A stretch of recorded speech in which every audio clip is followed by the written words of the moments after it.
we've been studying about the life of Elisha and the various things that happened during his life.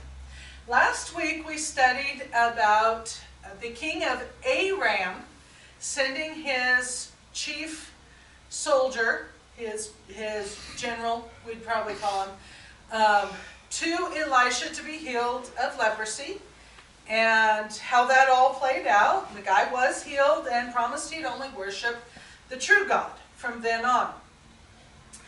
Well, sometime later, the king of Aram, we don't know if it's the same king or a different king, if it's his kid or just what, because we don't know how long later, but sometime later, the king of Aram decided he was going to attack Israel. And he knew the king of Israel was going to be a certain place, so he set up an ambush to attack the king of Israel. But after he set up the ambush, Elisha went to the king of Israel and said, "Hey, you know what? The king of Aram is going to ambush you today at such and such a place." So the king didn't go there. So the ambush, there was no one to ambush, so it failed. So the king of Aram set up another ambush, and another, and another. Many times he tried to attack the king of Israel, but every time he made his plans over in his country, Elisha went to the king of Israel and said, "Hey, don't go there, because it's going to go bad, and Aram's there waiting for you, so don't bother going there." So the king of Aram finally said, "All right, which one of you, my chief army people, is snitching? Who's a double agent here?" One of his officials, the Bible doesn't tell us who, I think it's Naaman, just because that makes sense, said, "No one here is snitching. We're all very faithful to you. You don't have any double agents. Elisha is telling the king of Israel every time you make plans, even in your bedroom, Elisha is snitching on you." So the king of Aram did the normal, logical thing. He sent an army to surround the city where Elisha was living. He was going to capture Elisha and bring him back home. I don't know what he intended to do with him there.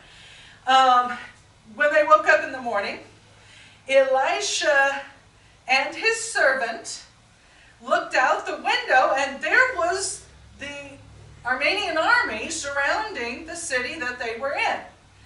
And the servant said, "What are we going to do? They're going to kill us. What are we going to do?"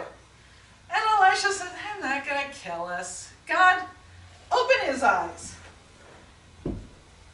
Unfortunately, my flannel's the wrong skin for this.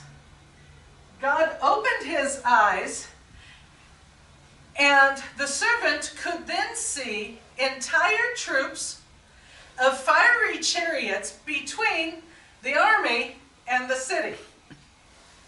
So God was protecting them. They weren't going to get hurt. So Elisha said, "God, make that army blind." And the whole army went blind. Elisha came out of the city and he said, "The man you're looking for isn't here at all. I'll show you where he is." And he led the entire blind army of Aram to Samaria, the capital city of Israel. Led them into the middle of the city and then said, "God, open their eyes." So suddenly they could see. They're in the middle of the city of Samaria, I assume surrounded by the Samaritan army. The king of Israel, and this story doesn't tell us which king this is, the king of Israel came up to Elisha and said, "What do I do? Do I kill him? Do I kill him?" And Elisha said, "You don't kill prisoners of war. Feed them and send them home." So the king of Israel threw a feast for them. They had a nice little party, got to know each other, and then he sent them home. It's a really strange story, but I really like it. God took care of Elisha and prevented any bloodshed or any fighting. And from this time on, the king of Aram didn't bother attacking Israel anymore. He gave up that idea. And in that way, God protected his people. Let's sing our song. I've got the joy, joy, joy, joy, joy.